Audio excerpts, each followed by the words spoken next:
नमस्कार दोस्तों, मैं श्रीदांत ओलंपिक स्टडी में आपका बहुत बहुत स्वागत है। दोस्तों, आज हम पढ़ने वाले हैं ग्रामीण स्वास्थ्य योजनाएं पार्ट 2। कल हमने पार्ट 1 कंप्लीट किया था और पार्ट 1 में हमने बहुत सारे महत्वपूर्ण तथ्यों को देखा था। पार्ट 2 में हम जो महत्वपूर्ण तथ्य हैं उनको देखेंगे, प्लस कल जो हमने पार्ट 1 में पढ़ाया था आपको, वहाँ पे कुछ चीज़ें मुझे अपडेट करनी है। ये अपडेटेड मटेरियल दोस्तों जो मैंने पेड ग्रुप है उनमें भी अभी तक प्रोवाइड नहीं किया है, तो वो सारी चीज़ें आपको दे दी जाएंगी। क्योंकि जब मैं देखता हूँ, रिसर्च करता हूँ, तो मुझे गूगल पे या फिर कहीं अन्य से कुछ डेटा मिलता है जो कि मुझे काफ़ी इंपॉर्टेंट लगता है। तो मुझे लगता है कि उस चीज़ को इसमें सिलेबस में आपके इन्वॉल्व करना चाहिए। ठीक है, जैसे कि कल हमने देखा था, आप यहाँ पे देख सकते हैं। कल हमने भारत की स्वास्थ्य नीतियों पर चर्चा किया था। ठीक, इसको भी मैंने कुछ अपडेट किया है। इसके बाद में आप यहाँ पे देखेंगे, कल हमने जो है राज्य स्वास्थ्य सूचकांक के बारे में पढ़ा था, तो उसको भी मैंने यहाँ पे कुछ अपडेट किया है। अच्छा, एक बच्चे ने कल कमेंट किया था कि सर जो आपका स्वास्थ्य सूचकांक है ये तो अभी लेटेस्ट आ चुका है। तो जो लेटेस्ट वाला है दोस्तों, ये आपका राज्य सूचकांक है। वो भारतीय, आप यहाँ पे देख सकते हैं, वो ये वाला नहीं है, ये अलग है और वो अलग है। राष्ट्रीय स्वास्थ्य नीति 2017 अलग है, और जो आपका राष्ट्रीय राज्य सूचकांक आता है जिसको नीति आयोग जारी करता है, वो अलग है। थोड़ा सा स्टार्टिंग में तो मैं भी कंफ्यूज हो गया था, लेकिन जब आप ध्यान, अभी मैं पढ़ाऊंगा आपको, यही चीज़ मुझे आज इस सेशन में क्लियर करना है कि आप ताकि भूले ना, इसलिए मैंने चीज़ों को अपडेट किया है। और ये अपडेटेड मटेरियल मैं आपका जो ग्रुप है, टेलीग्राम ग्रुप है, उसमें मैं सेंड करूँगा, लेकिन तब तक सेंड नहीं करूँगा जब तक ये चैप्टर भी कंप्लीट नहीं हो जा रहा है, क्योंकि बार बार सेंड करने से कोई फ़ायदा नहीं है। ठीक है, तो अभी आप यहाँ पे पढ़ लीजिए, बाकी आपको दे दिया जाएगा। तो देखिए यहाँ पे मैं क्या कहना चाहता हूँ, यहाँ पे जो कल हमने पढ़ा था उसको आप फिर से, मैं आपको हेडिंग बता दे रहा हूँ कि क्या क्या हमने कल पढ़ा था। कल हमने दोस्तों देखा था भारत में स्वास्थ्य सेवाओं की स्थिति, जिसमें जितने बेड हो सकते हैं, अस्पताल हो सकते हैं, मरीज हो सकते हैं, या फिर कितना होना चाहिए, ये सारी चीज़ें हमने देखी थी कल। ठीक है, और दूसरा टारगेट है दोस्तों, आपका दूसरा टॉपिक है भारत की स्वास्थ्य नीतियाँ। तो भारत की स्वास्थ्य नीतियाँ मैंने आपको बताया था कल कि ये 3 बार लागू हो चुका है। एक बार 1983 में लागू हुआ था, जो कि हमारा पहला स्वास्थ्य नीति है, काफ़ी इंपॉर्टेंट है। मैंने बताया था आपको कि ये एग्ज़ाम में पूछा जा सकता है।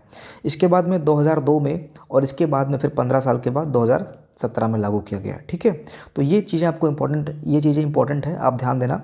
1983 में, 2002 में, और इसके बाद में 2017 में। ठीक है, अभी ये वर्तमान में यही चल रहा है, 2017 वाला ही वर्तमान में चल रहा है। तो 2017 वाला कल हमने डिस्कशन किया था, इसका जो उद्देश्य वगैरह है इसको भी हमने देखा था। ठीक है, इसका जो लक्ष्य है ये भी हमने कल देखा था। ठीक है, तो ये सारी चीज़ें कल हमने देख ली थी। ओके, सो आज का जो हमारा टॉपिक है, आज जो हम पढ़ने वाले हैं, ये है 2017 के अंतर्गत। ये आपका एक टॉपिक इंपॉर्टेंट है, ये रह गया था, जिसको हम बोलते हैं राष्ट्रीय डिजिटल स्वास्थ्य मिशन। ये अभी नया आया है। ठीक है, तो ये अभी आपको गूगल पे ही मिलेगा। अच्छा, एक बच्चे ने कमेंट किया था कि सर आप अरिहंत को पूरा फॉलो कर रहे हैं। देखो यार, मैंने कई बार बोला है कि मैं यहाँ पे कुछ लिखता नहीं हूँ, मैं कोई विशेषज्ञ नहीं हूँ इस चीज़ का, ग्रामीण समाज का मैं कोई राइटर नहीं हूँ। मैं भी क्या करता हूँ कि मैं जो महत्वपूर्ण बुक्स हैं उनको लेता हूँ, वहाँ की जो कहानी है ना उनको हटाता हूँ, और जो महत्वपूर्ण तथ्य हैं उनको यहाँ पर लिखता हूँ। तो अगर कहीं पर कहानी नहीं लिखी गई किसी कंटेंट में, तो उसको मैं एज इट इज़ लिखता हूँ, क्योंकि ज़रूरी है आपको जानना, वो सारी चीज़ ज़रूरी है। मैं ये नहीं कर सकता हूँ कि यार मैं हटा दूँ उन सारी चीज़ों को या एडिट कर दूँ, कोई फ़ायदा नहीं है। प्लस अब जब आप देखेंगे अरिहंत वगैरह, तो उसमें सारी चीज़ें नहीं दी गई हैं। तो आप ये मत कंप्लीटली कहिए कि मैं किसी एक बुक को फॉलो कर रहा हूँ। अभी जो आप देखने जा रहे हैं ये है दृष्टि आईएएस का, वहाँ से मुझे ये कंटेंट बहुत ही महत्वपूर्ण लगा, क्योंकि ये उनका जो यूपीपीसीएस या फिर यूपीएससी का जो डिस्क्रिप्टिव पार्ट होता है, वहाँ पे सारी चीज़ें मुझे देखने को मिली।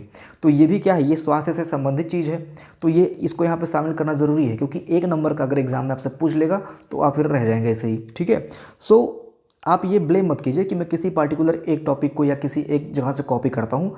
कॉपी करना ज़रूरी है दोस्तों, क्योंकि मैं आपको प्रोवाइड करा रहा हूँ मटेरियल। आप मेहनत नहीं कर रहे हैं, मेहनत मैं कर रहा हूँ, आप बस मुझ पर भरोसा कर रहे हैं। तो थोड़ा भरोसा बनाए रखिए, शिकायत वगैरह ज़्यादा मत कीजिए। ठीक है, सो देखिए अभी मैंने क्या बताया कि ये जो 2017 वाला हमने पढ़ा था, यहाँ पे राष्ट्रीय स्वास्थ्य नीति 2017, इसमें दोस्तों आपको एक चीज़ और ध्यान से पढ़ना है, यह है राष्ट्रीय डिजिटल स्वास्थ्य मिशन। आप यहाँ पे जब पढ़ेंगे तो यहाँ पे लिखा हुआ है, अगला पॉइंट है स्वस्थ राज्य प्रगतिशील भारत शीर्षक वाली रिपोर्ट राज्यों और केंद्र शासित प्रदेशों को स्वास्थ्य परिणामों के आधार पर रैंक प्रदान करती है। मतलब यह है कि 2019-20 का जो शीर्षक था इस सूचकांक का या फिर हाँ राज्य सूचकांक का, ये है आपका स्वस्थ राज्य प्रगतिशील भारत। इसी शीर्षक के नाम से राज्यों को रैंक प्रोवाइड कराया गया। ओके। और अगला पॉइंट है दोस्तों, ये बहुत ही महत्वपूर्ण एक इंडेक्स है, वहाँ से मैंने इसको लिया है। ये ग्लोबली दिखाया जाता है, ग्लोबली इसकी रैंकिंग होती है, देश की रैंकिंग होती है। ठीक है, तो ये आपका गूगल से मैंने सर्च किया है, ये अलग से आपको पढ़ना है, इम्पॉर्टेंट है, इसीलिए मैंने इसको यहाँ पे शामिल किया है, क्योंकि ये भी हेल्थ से संबंधित तथ्य है। ठीक है, सो यहाँ पे आप देखेंगे एक इंडेक्स है ग्लोबल हेल्थ सिक्योरिटी इंडेक्स 2021 के अनुसार 2019 में 40.2 के स्कोर से घटकर 2021 में दुनिया का औसत GHS इंडेक्स स्कोर 48.9 हो गया है। और ये कितने में है? ये 100 में है। ठीक है, अच्छा बहुत बच्चे समझे होंगे और बहुत लोग नहीं समझे होंगे, तो मैं आपको बता दूं कि समझ लीजिए कि ये क्या है, ये कई सारी कंट्रीज़ यहाँ पे हैं। ठीक है, ये कई सारी कंट्रीज़ यहाँ पे हैं और एक कोई सिक्योरिटी एजेंसी है या फिर कोई एक एजेंसी है, ठीक है, जो एक तरह से क्या करती है, हेल्थ का रैंकिंग प्रोवाइड करती है, हेल्थ रैंकिंग प्रोवाइड करती है। उसने दुनिया की सारी कंट्रीज़ को विजिट किया और इनको नंबर दिया, अलग अलग नंबर दिया। ठीक है, कि भैया तुम्हारा 100 में इतना नंबर है, तुम्हारा 100 में इतना नंबर है। फिर क्या किया कि सबका एवरेज निकाला गया। तो सारे कंट्रीज़ का जब हेल्थ का नंबर निकाला गया तो ये कितना आया? ये आया 40.2। ठीक है, 40.2 नंबर आया। सारे कंट्रीज़ का जो एवरेज है, समग्र एवरेज आप बोलेंगे तो 40.2 है, जो कि 2021 में ये एवरेज है 2019 का। ठीक है, और जब 2021 में फिर यही एवरेज निकाला गया तो ये कितना आया? 48.9। यहाँ पे आप देख सकते हैं, ये 2021 में जब एवरेज निकाला गया था समग्र कंट्रीज़ का तो 40.2 आया था, और 2021 में जब फिर से आपका एवरेज निकाला गया तो ये आया है 48.9। कितने नंबर में? 100 नंबर में। अगला पॉइंट है, अब देखते हैं भारत का क्या इसमें रैंकिंग था और भारत कहाँ पे एग्जिस्ट करता है। तो भारत दोस्तों 195 देशों में 66वें स्थान पर था। कितने स्थान पर था? 66वें स्थान पर था 195 देशों में, जिसका समग्र सूचकांक 42.8 है। और साथ ही 2019 से, तो ये इतना इंपॉर्टेंट नहीं है, इसको आप हटा दीजिए, बस आपको इतना याद रखना है कि 42.8 है। और ये कब का है? ये 2021 का डेटा है। तो इस डेटा के अनुसार ये आपको रैंक याद रखना है, नंबर याद रखना है, और कौन सा रैंक है पूरे वर्ल्ड में, इस चीज़ को आपको याद रखना है। अब बहुत लोग सोचेंगे कि जब समग्र स्कोर ही 38.9 है 100 में, तो इसका 42.8 कैसे आ सकता है? भैया मैंने कहा कि ये क्या है, ये आपका सारी कंट्रीज़ का एवरेज है। ठीक है, ये सारी कंट्रीज़ का एवरेज 100 में है, जब 100 सबका निकाला गया, एवरेज निकाला गया, तब ये है। और उसी कंट्री में एक भारत था जिसका 42.8 नंबर था, वो भी इसमें ऐड किया गया था, तब ये एवरेज घट गया था। ठीक है, तो यानी कि अगर हम सिर्फ भारत का नंबर देखेंगे तो 42.8 है। ये मैथमेटिक्स का पोर्शन है, उतना मैथमेटिक्स का भी पोर्शन नहीं है, बस एवरेज आप समझ लीजिए। जिसको एवरेज आता होगा वो समझ गया होगा, जिसको बिल्कुल भी नहीं आता होगा उनको थोड़ा सा यहाँ पे कन्फ्यूजन होगा, तो आप इसको रट्टा मार लीजिएगा। ठीक है, इंपॉर्टेंट है, पढ़ लेना। अब हम पढ़ते हैं कि इसका परिचय क्या है। तो इसमें इसके परिचय में आप देखेंगे कि राज्य स्वास्थ्य सूचकांक राज्यों और केंद्र शासित प्रदेशों के प्रदर्शन का आकलन करने के लिए प्रदर्शन का आकलन, ध्यान देना, प्रदर्शन का आकलन करने के लिए एक वार्षिक उपकरण है, यानी कि टूल है, जिसे वर्ष 2017 से संकलित किया गया है। कब संकलित किया गया? 2017 से संकलित किया गया। अगला है, ये देखिए यहाँ पे, यह स्वास्थ्य परिणामों, शासन और सूचना तथा प्रमुख इनपुट प्रक्रियाओं के डोमेन के तहत समूहीकृत 24 संकेतकों पर आधारित एक सूचकांक है। तो यहाँ पे दोस्तों 24 लिखा हुआ है, कहीं कहीं पर आपको 23 भी मिलता है। तो जिस किसी चैनल पे आप भरोसा करते हो वहाँ जाके उनका सूचकांक देख लीजिए भैया, हो सकता है कि वो सही बता रहे हो, लेकिन 24 और 23 मैंने कई जगह पे इसको देखा है। तो कहीं पे 23 और कहीं पे 24। आपको एग्ज़ाम में हो सकता है कोई एक रैंकिंग मिले, अदरवाइज़ 20-25 कर देगा, तो आप 23-24 पे क्लिक कर सकते हैं। ठीक है, इस 24 संकेतकों के आधार पर इसको तैयार किया गया है। अच्छा, इसका परिणाम क्या रहा, रिजल्ट में इसके क्या दिखा, मेनली क्या दिखा? ठीक है, तो इसके रिजल्ट में आपको नवजात मृत्यु दर, अंडर 5 मृत्यु दर, यानी कि जो लोग 5 साल से कम है उनकी मृत्यु, जो बच्चे 5 साल से कम है उनकी मृत्यु, और जन्म के समय लिंगानुपात पैरामीटर हमें अच्छे से पता चला। ठीक है, तो परिणामी रिजल्ट के आधार पर हमें ये सारी चीज़ें बहुत ही अच्छे से पता चली। एक नवजात मृत्यु दर पता चला, अंडर 5 मृत्यु दर पता चला, और जन्म के समय लिंगानुपात पैरामीटर हमें पता चला। ठीक है, अगला पॉइंट है दोस्तों विकास। विकास कैसे हुआ? तो ये बहुत ही महत्वपूर्ण, इसको आप ध्यान देना। इस रिपोर्ट को नीति आयोग के द्वारा विश्व बैंक की सहायता से, तो नीति आयोग किसकी सहायता से इस इंडेक्स को तैयार करता है, ध्यान देना, विश्व बैंक की सहायता से तैयार करता है, ठीक है। तो इस रिपोर्ट को नीति आयोग के द्वारा विश्व बैंक की सहायता से, तकनीकी सहायता और स्वास्थ्य एवं परिवार कल्याण मंत्रालय, यानी कि ये इसका फुल फॉर्म होता है, ठीक है, स्वास्थ्य एवं परिवार कल्याण मंत्रालय के गहन परामर्श से विकसित किया गया। ओके, इस सूचकांक को अब इसमें देखते हैं कि राज्यों की रैंकिंग का क्या स्टेटस है, इसको हम समझ लेते हैं फटाफट। देखिए, राज्यों की रैंकिंग में आप देखेंगे तो इसको हमने 3 कैटेगरी में डिवाइड किया है, एक बड़े राज्य और एक छोटे राज्य और एक केंद्र शासित राज्य। तो बड़े राज्यों में अगर आप देखेंगे तो सबसे पिछड़ा बड़े राज्यों में कौन है, तो सबसे पिछड़ा है आपका यूपी, बिहार और उड़ीसा, ठीक है। तो बड़े राज्यों में सबसे पिछड़ा बड़ी आबादी वाला राज्य है उत्तर प्रदेश, बिहार और उड़ीसा, ठीक है। यहाँ पे स्वास्थ्य की जो सुविधाएं हैं ये बहुत कम उपलब्ध हैं, बहुत ज़्यादा लोगों को प्रॉब्लम फेस करनी पड़ती है, जैसा कि आपने स्टार्टिंग में देखा था, अस्पताल और बेड का जो अनुपात है उत्तर प्रदेश में काफ़ी ख़राब है, ठीक है। तो वही है, अगर आप देखेंगे तो सबसे ख़राब हिसाब से जाएंगे तो उत्तर प्रदेश नंबर 1 पे है, और अच्छे राज्यों में जाएंगे तो केरला नंबर 1 पे है, ठीक है। केरल में स्वास्थ्य सुविधाएं बहुत अच्छे से उपलब्ध कराई गई हैं।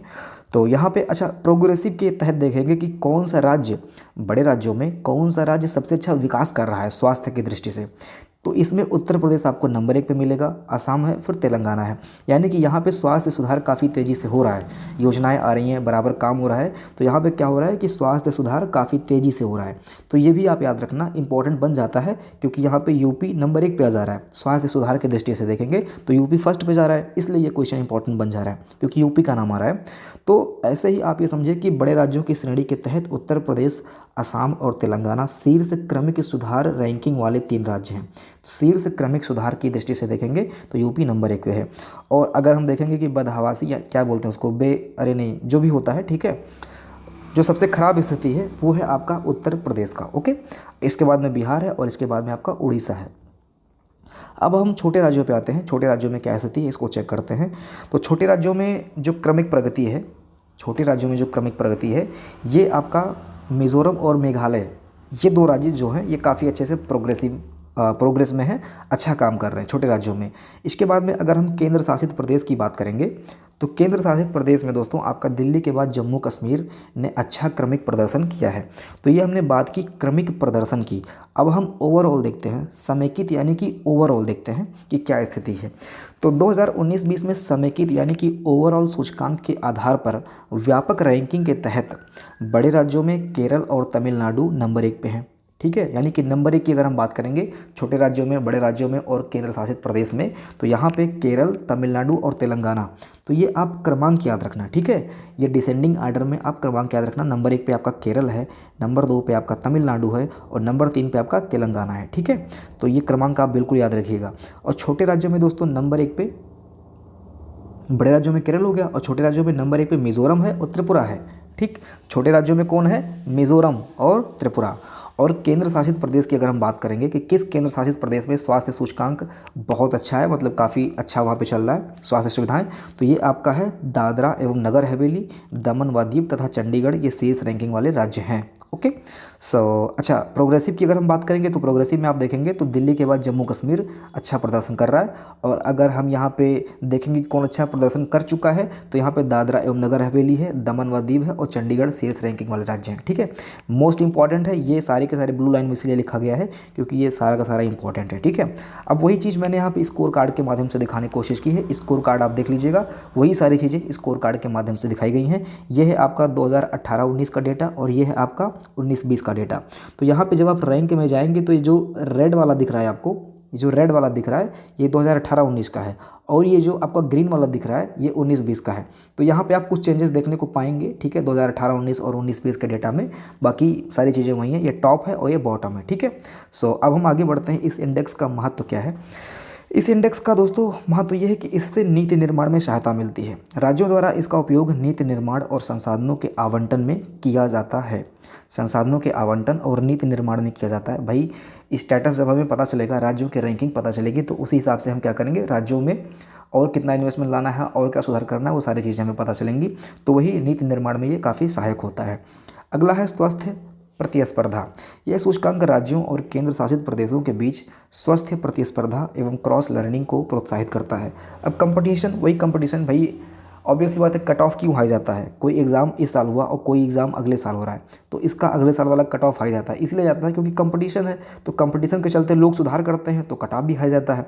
ऐसे ही दोस्तों यहाँ पे क्या होगा, केंद्र शासित प्रदेश और राज्यों में क्या होगा, कंपटीशन होगा, तो इसके चलते दोनों अपने राज्यों को प्रोग्रेस करेंगे, और ताकि क्रॉस लर्निंग यानी कि एग्जामाइन क्या बोलते हैं, क्रॉस लर्निंग ही समझ लीजिए, ठीक है, क्रॉस लर्निंग को प्रोत्साहित करने में सहायता मिलेगी। अगला है स्वास्थ्य सूचकांक की सीमाएं।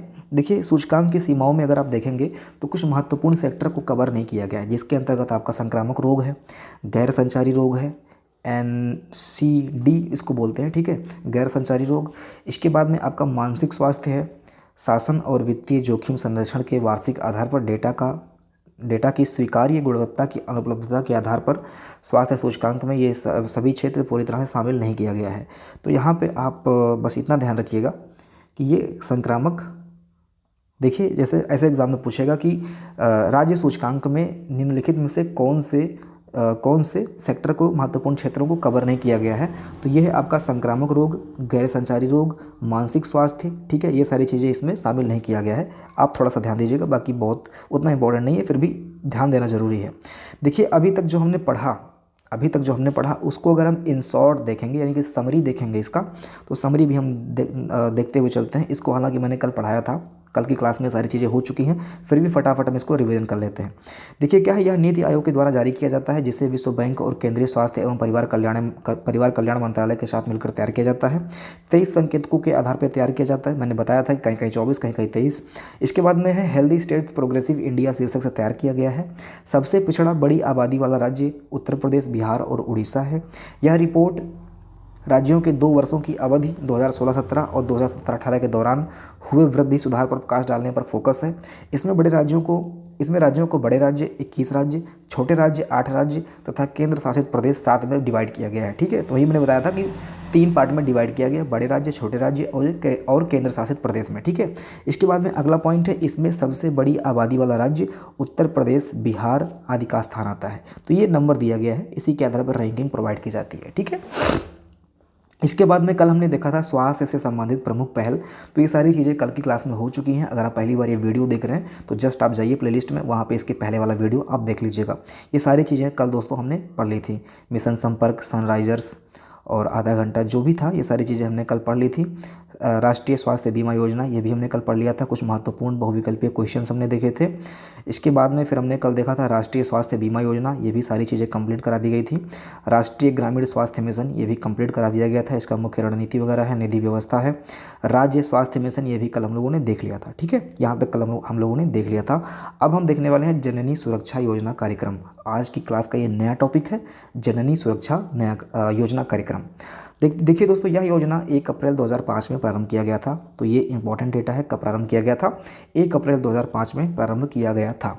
100% केंद्र प्रायोजित इस योजना ने पूर्व में संचालित सभी राष्ट्रीय मातृत्व लाभ योजना का स्थान लिया है। तो पूर्व में संचालित राष्ट्रीय मातृत्व लाभ योजना का इसने स्थान लिया है।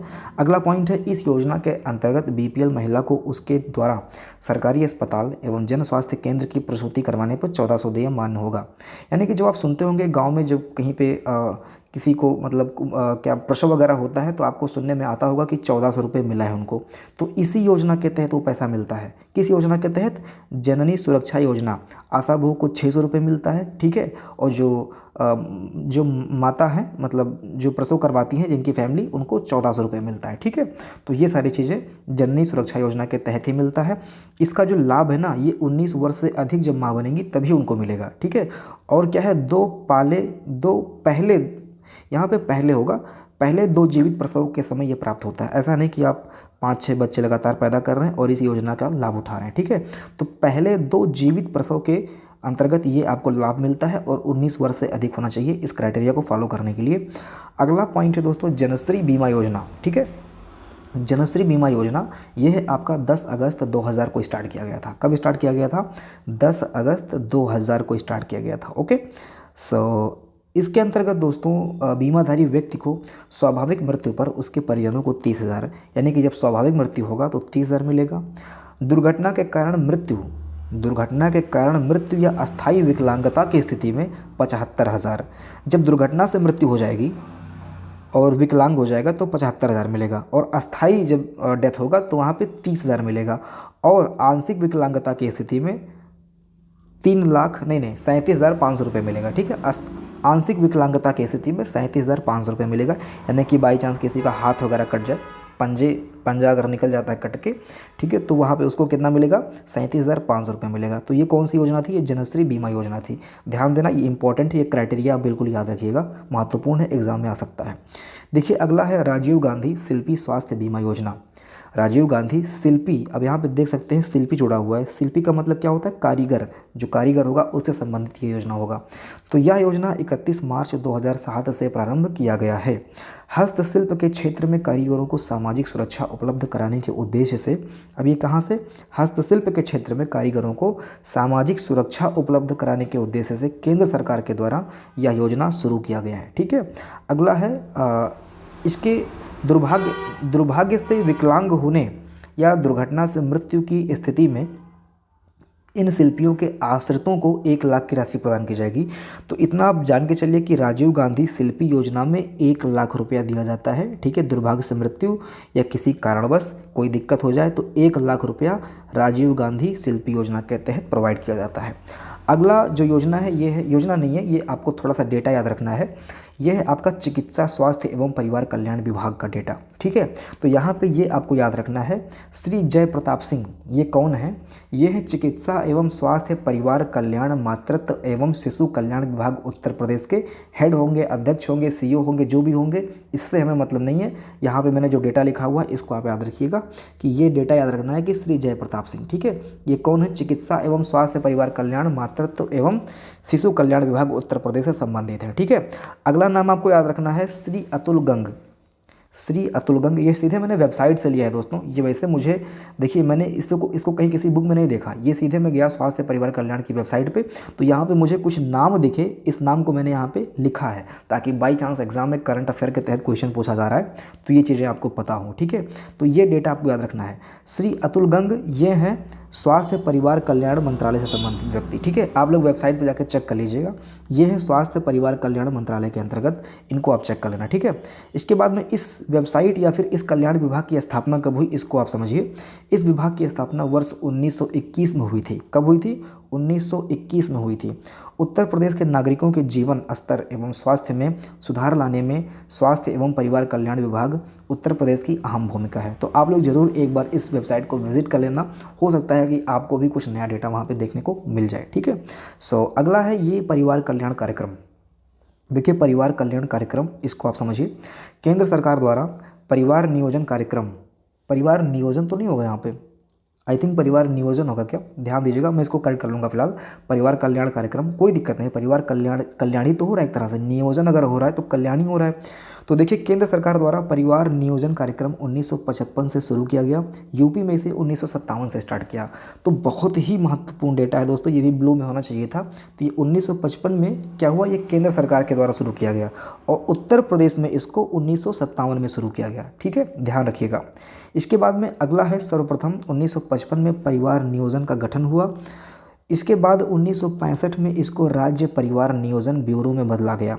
कई सारा परिवर्तन हुआ। अब आप देखेंगे यहाँ पे 3-4 चेंजेस हुए हैं, जो महत्वपूर्ण चेंजेस हैं उनको मैंने यहाँ पे लिया है।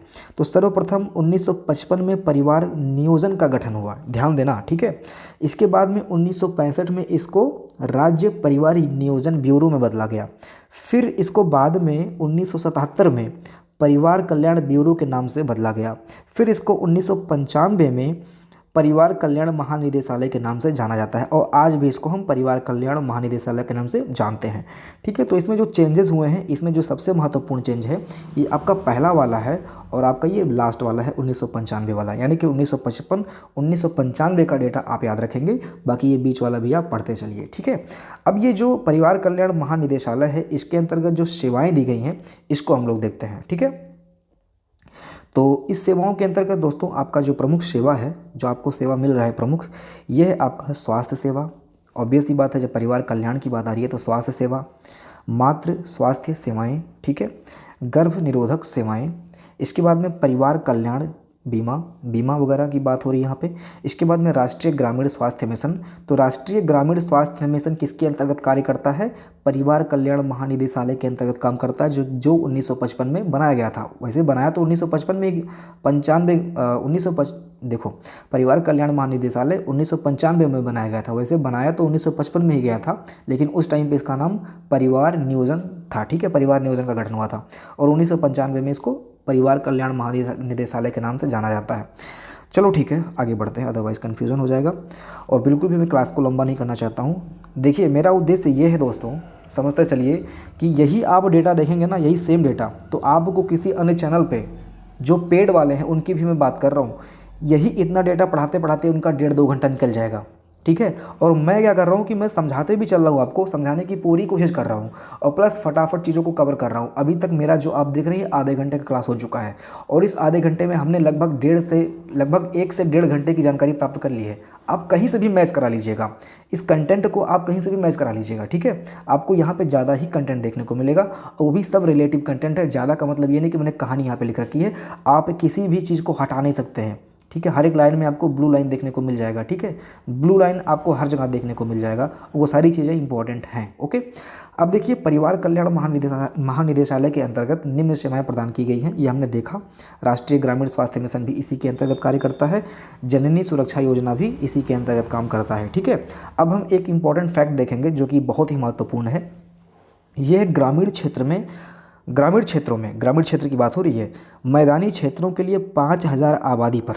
ठीक है, मैदानी क्षेत्रों के लिए 5000 की आबादी पर तथा बुंदेलखंड वाले क्षेत्र में 300 की आबादी पर एक उपकेंद्र है, स्वास्थ्य उपकेंद्र आप कह लीजिए। ठीक है, तो एक उपकेंद्र है मैदानी क्षेत्रों में कितने आबादी पर? 5000 की आबादी पर। और बुंदेलखंड वाले जो एरिया हैं वहाँ पे कितनी आबादी पर? 300 की आबादी पर एक स्वास्थ्य उपकेंद्र खोला गया है। ग्रामीण क्षेत्र की बात हो रही है। ठीक है, अब दोस्तों एक थोड़ा जो मैंने यहाँ पे रिसर्च किया, मुझे कई सारे डेटाज मिले। ठीक है, जो कि काफ़ी इंपॉर्टेंट है, जो कि आपके एग्ज़ाम में पूछे जा सकते हैं इस स्वास्थ्य सेवाओं के चैप्टर के अंतर्गत, तो उसको मैंने यहाँ पे शामिल किया है। और ये सेवाएं और ये जो टॉपिक्स हैं ये काफ़ी इंपॉर्टेंट है। अब इनको देखते चलिए। देखिए, यहाँ पे हमने उत्तर प्रदेश को फोकस करके ये डेटा निकाला है। देखिए, ये डेटा है दोस्तों, लखनऊ के किंग जॉर्ज मेडिकल कॉलेज की स्थापना। ठीक है, आपने सुना होगा, जिसको हम मेडिकल कॉलेज बोलते हैं।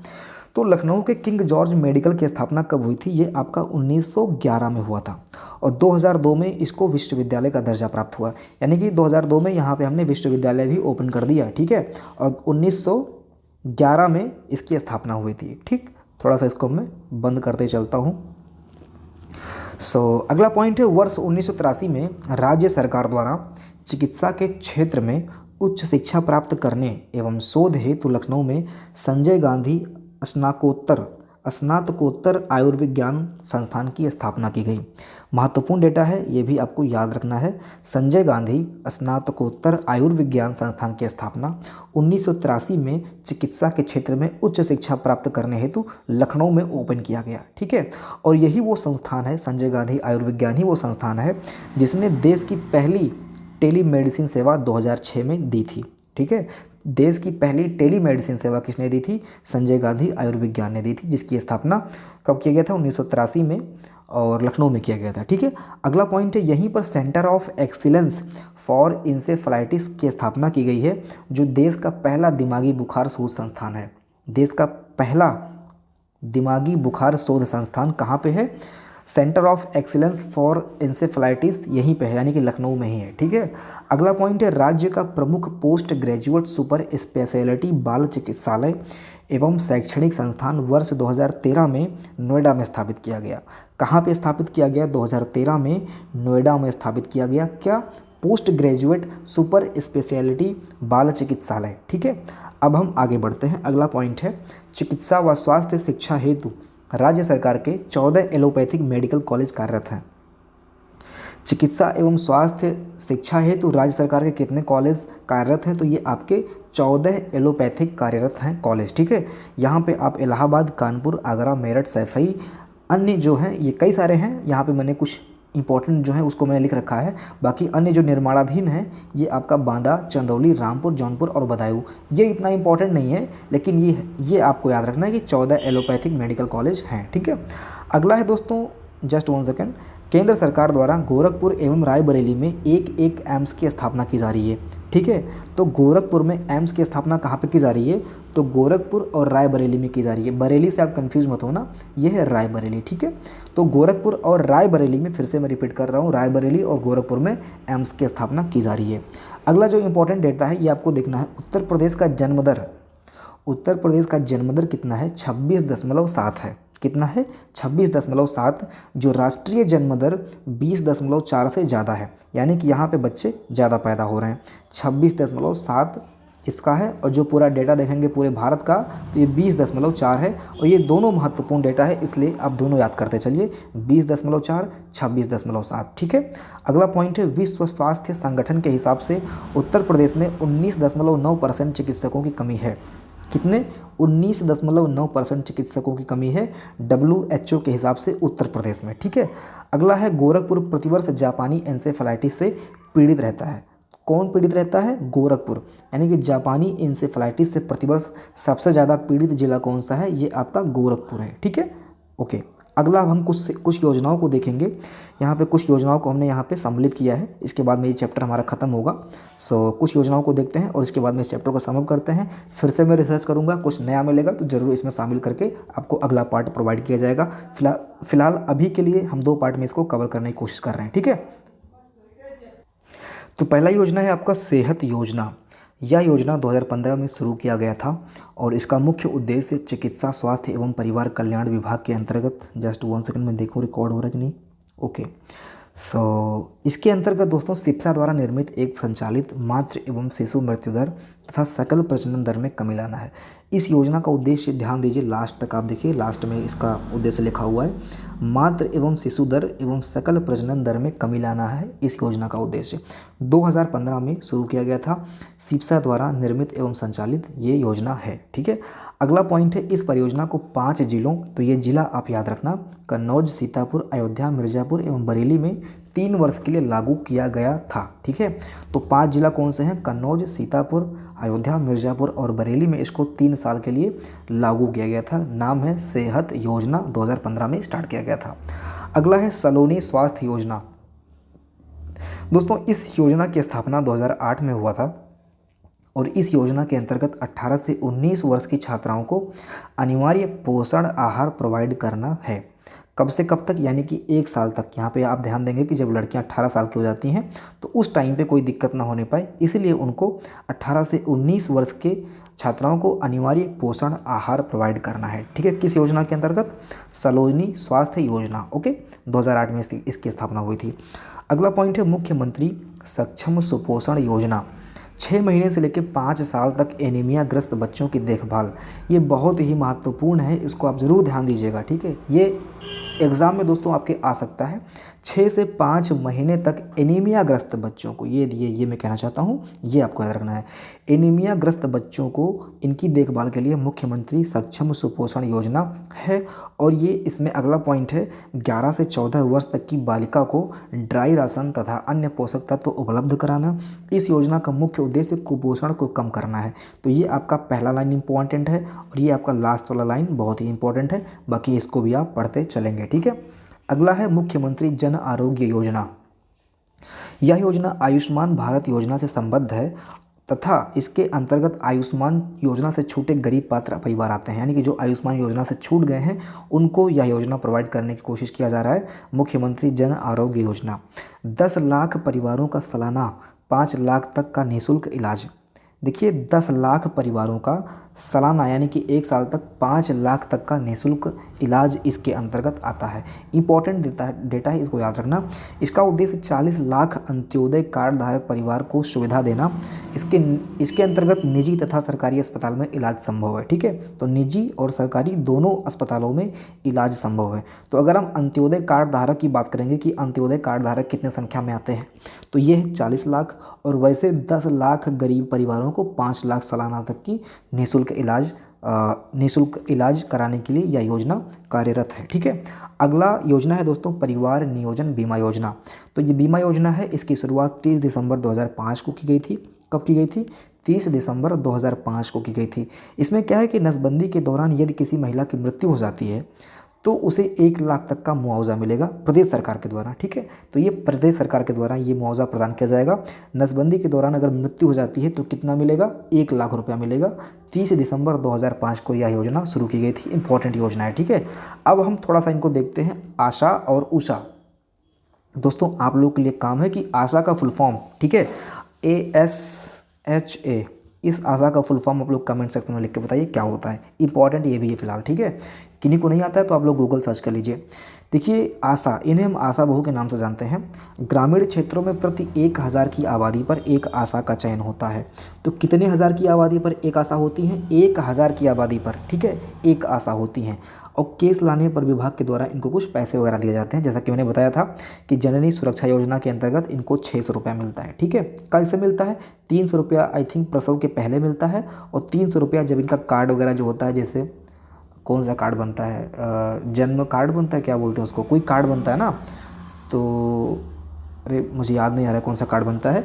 तो उस कार्ड के बनवाने के बाद में फिर से इनको 300 रुपये मिलता है, 2 पार्ट में मिलता है। ठीक है, अच्छा इसी की तर्ज पर उषा भी हैं, और आशा की तर्ज पर 2009 में, ध्यान देना कि 2009 में शहरी क्षेत्रों में उषा का चयन शुरू किया गया। ठीक है, शहरी क्षेत्रों में उषा का चयन शुरू किया गया।